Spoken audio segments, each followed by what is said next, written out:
Hello YouTube. Today is December 12th, 2019. About 9 months since my surgery, medial sesamoidectomy on the right foot, and figured I'd shoot an update for the 9-month marker. The last video I believe was the 6-month update, and not a ton of stuff has changed, but there have been a couple, at least one new development, which is kind of interesting. And so I thought I'd shoot a video update for those of you who continue to watch the videos. I received a few emails from folks, which is super nice to get, and hopefully I'm glad to see that these videos are helping people. So as for my 9-month update, basically, most importantly, I am about 90 to 95% pain-free all the time. And the only time I ever really feel any discomfort, I'm not even gonna call it pain anymore, it's discomfort. I feel a little bit of burning at the incision site when I'm walking on uneven ground. For example, right now we have snow outside in Massachusetts. I've also been living in Vermont, and Vermont's been worse. When I'm walking through the snow or walking over old snow that's already been walked on by other people and it's kind of refrozen and solidified and it's kind of bumpy, that type of terrain kind of causes some discomfort with the ball of my foot. But it's mostly a little bit of burning at the incision site, which is not too bad. I was told by the PA that that incision, it kind of, any nerve pain from that incision should go away within a year to 2 years after an invasive surgery like this. Massaging it regularly should help it.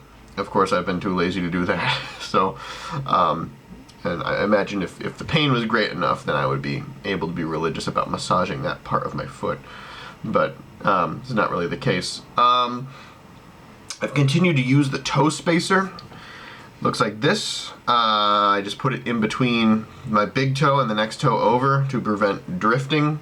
As I probably explained in an earlier video, I guess as the sesamoid bone functions really as a pulley for the tendons that control the movement of your big toe. Once you remove that, the tendons can kind of be slack, and until they tighten themselves up again, they can kind of do what they want, and if there's nothing to stop your toe from moving around a lot, you can end up drifting. So your toe can kind of go to the side, and you can get bunions and stuff like that, which sucks to get. My surgeon said that if that were to happen, we could just go in and fix it. Although that would be pretty much just as invasive as this previous surgery, and so I wouldn't really want to go in and do that over just minor drifting or minor movement. The recovery time would be similar, so I would have to find another period of my life where I'm just able to be out of commission for 3-4 months, which is not so easy to do. But something new that has a new realization that I've had recently is that the mechanics of my walking has changed, and I didn't know this until I put on my winter boots for the first time this winter season.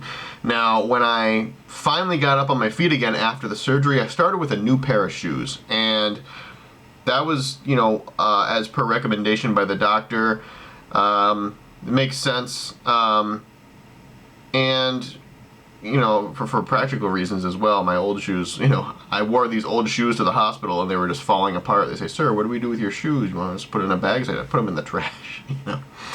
See, because with this foot problem I've had all my life, I believe because of that foot problem, breaking in new shoes has always been like a super uncomfortable experience for me. And so whenever I would get a good pair of shoes, I would just wear them forever, which might not be the best thing if you have a foot problem, but luckily there's this, I have this cobbler in my town, old-fashioned cobbler in my town, which is interesting, and he was always able to fix my shoes. So I still wear hiking boots everywhere pretty much, because they give me the support I need, they give me the comfort that I need.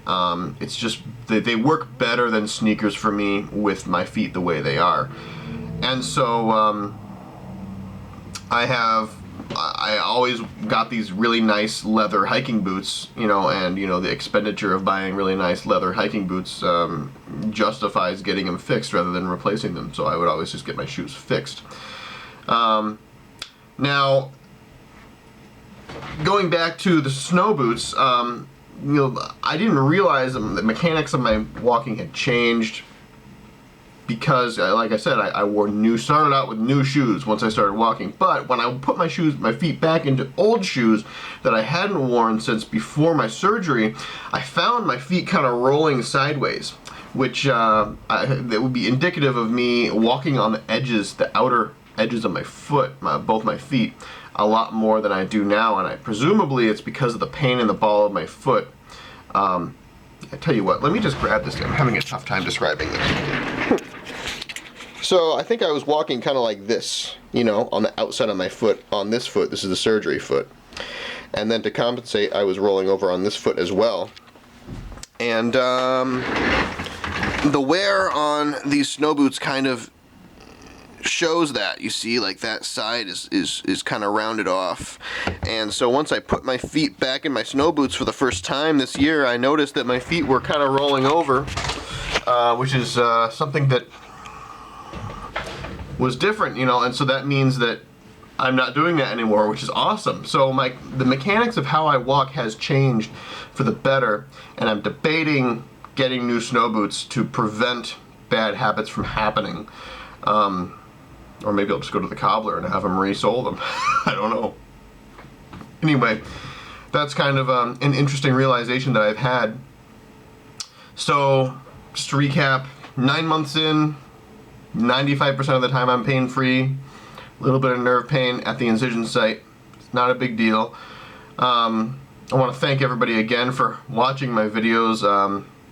I just got an email from a guy who said that my videos helped him make the decision to get this surgery, which is it's cool to hear. Obviously, you know, I would recommend, if you have chronic foot pain from a broken sesamoid, I would recommend this surgery, but obviously you want to hear that from your doctor before you hear it from a guy on YouTube. But anyway, thanks so much again for watching my videos, and I'll probably, unless something weird happens, I'll probably film another video at the 1 year mark.